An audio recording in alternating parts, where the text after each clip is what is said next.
A diferença entre o lado bonito e o lado feio do amor é que o bonito é bem mais leve.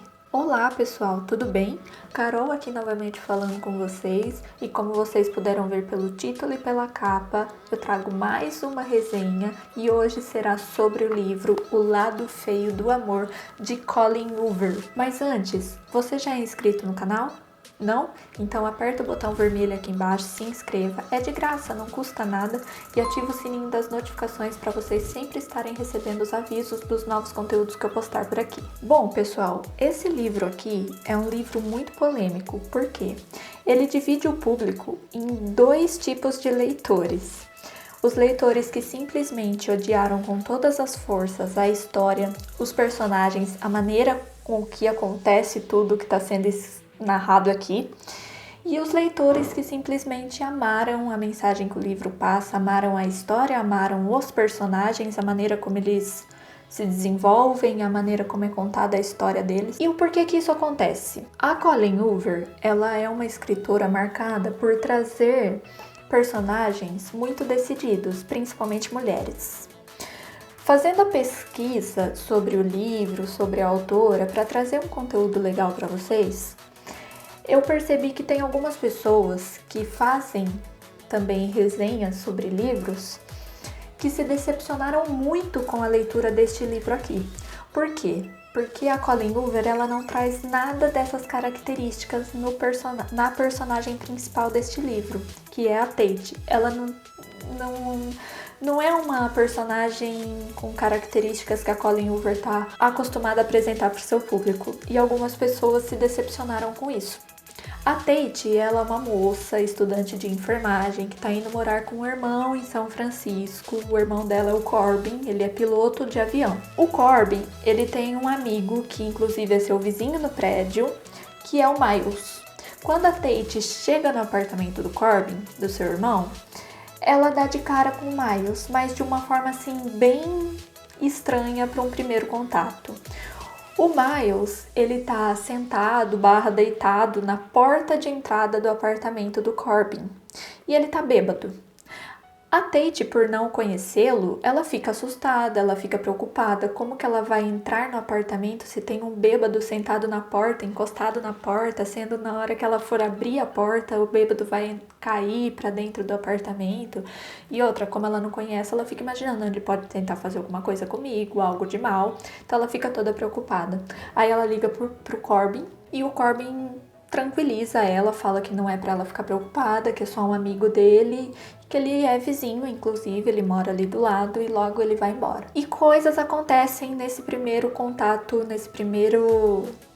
nessa forma toda esquisita de conhecer uma pessoa, coisas acontecem ali entre ela e o Miles, nesse primeiro contato. Mas eu não vou falar o que é. E assim, no decorrer da história, você vai percebendo que os dois, tanto a Tate quanto o Miles, eles criam uma certa química, eles começam a ter uma certa química entre eles. O livro, ele é narrado sobre duas perspectivas, tanto da Tate quanto do Miles. Quando a gente está lendo a parte da Tate, você percebe que a narrativa é muito mais no presente, ela narra o que está acontecendo no momento. Quando a gente vai para a parte do Miles, a gente percebe que a narrativa dele é no passado, mais especificamente há 6 anos atrás. Por quê? Porque ele está contando a história dele. Ele vai contando aos poucos a história dele. O Miles, no decorrer da história, você vai percebendo que ele é uma pessoa... Ele não é uma pessoa má, ele não é mau. Porém, ele é uma pessoa que no passado sofreu muito por amor. Ele teve um momento da vida que o traumatizou. E você percebe que isso reflete na vida dele no presente, que ele não consegue se abrir, ele não consegue se envolver com outra pessoa. E é o que acontece entre ele e a Tate. Ele não consegue se abrir para a Tate. Por mais que existe uma química, inclusive ele cria umas certas regras ali para os dois, né? Para a Tate mais especificamente. Ele fala que a Tate não deve perguntar nada sobre o passado dele, ela não não precisa saber nada sobre o passado dele, inclusive ele não vai falar nada sobre o passado dele, e ela não deve esperar nada do futuro com relação a ele.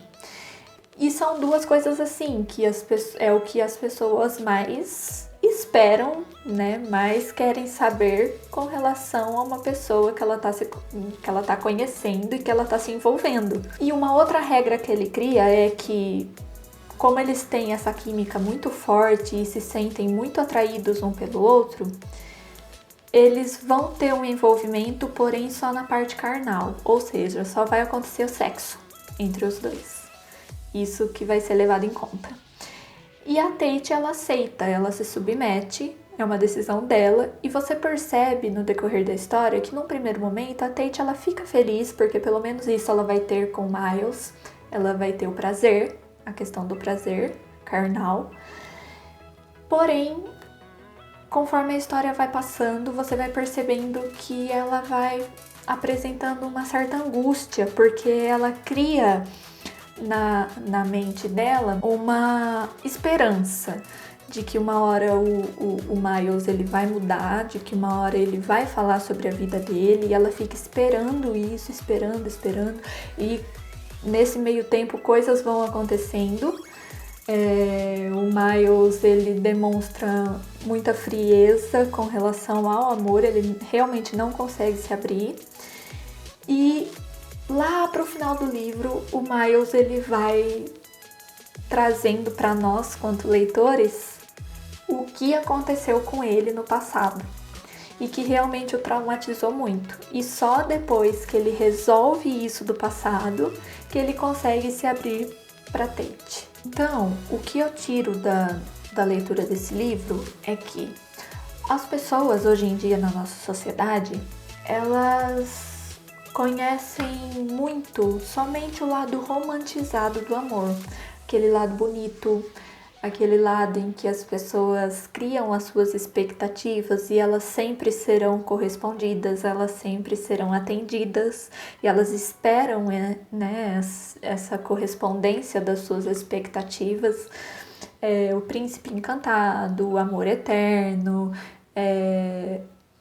só rosas, não é mesmo? E elas se esquecem que as pessoas elas têm diferentes formas de amar e que nem todo mundo vai ser romântico, nem todo mundo vai depositar uma certa importância nesse romantismo de dar flores, de dar presentes o tempo todo, de, sei lá, de abrir porta de carro, né? E as pessoas elas vivem muito isso, elas criam muito essas expectativas e nem todo mundo é assim. E daí o que acontece? Muitas pessoas se frustram porque isso não acontece com ela. Ai, ele não abre a porta do carro pra mim, ai, ele não faz isso, ele não faz aquilo, ou ela, né? Não recebo flores, não fala que me ama o tempo inteiro, não vem me dar um abraço. Mas às vezes isso não significa que a pessoa não te ame, às vezes é só o jeito dela, só o jeito da pessoa. E as pessoas são diferentes. E existe um outro ponto também, que uma hora ou outra, por mais que a gente ame uma pessoa, pode ser que a gente se decepcione com ela. Pode ser que ela pise na bola, pode ser que ela nos decepcione realmente, faça coisas que a gente não aprove, que a gente não ache legal e que a gente fique triste, que isso nos machuque. E a gente tem que estar preparado, a gente tem que estar com o pé no chão, porque quando a gente fala de amor, quando a gente fala de relacionamento amoroso, a gente está falando de pelo menos duas pessoas. E quando a gente envolve uma outra pessoa que não é a gente não tem o controle sobre a outra pessoa, né? A gente pode ser totalmente transparente para que talvez aquela pessoa reconheça o que é importante para nós. Mas pode ser que ela reconheça, mas entre reconhecer e colocar em prática é uma coisa que foge do nosso controle. O nosso controle está só no momento em que a gente decide apresentar para aquela pessoa o que é importante para nós. Agora, quem vai decidir se vai colocar em prática ou não é a pessoa e não cabe a nós. Então, é muito disso, né? E as pessoas, elas vão nos machucar, elas vão nos decepcionar. Alguma delas, né? Não todas. É uma coisa que também a gente não pode generalizar, que é o que acaba acontecendo com o Miles. Você percebe que todo o sofrimento que ele teve no passado com relação ao amor, ele cria uma barreira porque nada mais, nada menos, ele fica com medo de se machucar de novo, ele fica com medo de sofrer novamente, né? Claro que não justifica algumas atitudes que ele tem com a Tate aqui durante a história, que é o que causa raiva, ranço em muitos leitores, mas é compreensível também com relação ao Miles, tudo que ele passou. No momento que você entende o que ele passou, você acaba entendendo um pouco o lado dele e essa barreira que ele cria, né? Então, é um livro que eu gostei muito, é uma leitura muito gostosa.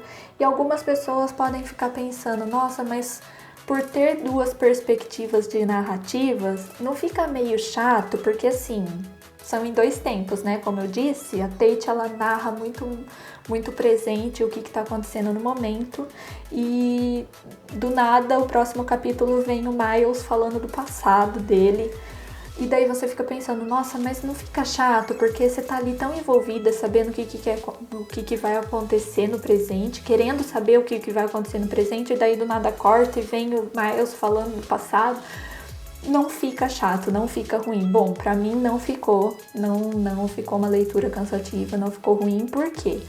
Porque essas duas formas de narrativa dos dois, você percebe que vai tendo uma amarração, sabe? Que vai fazendo sentido e que elas vão se encontrando. A maneira como eles vão narrando vão se encontrando. É gostoso, é uma leitura gostosa. Eu gostaria muito que vocês lessem, e que se vocês lerem, se vocês se renderem a essa história, que vocês voltem aqui ou que vocês me sigam nas minhas redes sociais. Eu vou deixar aparecendo aqui embaixo na tela e vou deixar também na descrição para vocês me seguirem no Instagram e no Twitter, pra gente discutir também um pouquinho e comentar, conversar um pouquinho um pouco mais sobre essa história. Tá bom? Então era isso, pessoal, o vídeo de hoje, a resenha desse livro que eu gostei bastante. Não li ainda os outros livros da Colleen Hoover, mas eu vou ler e eu vou trazendo pra vocês, tá bom? Então um beijo e até o próximo vídeo. Tchau, tchau!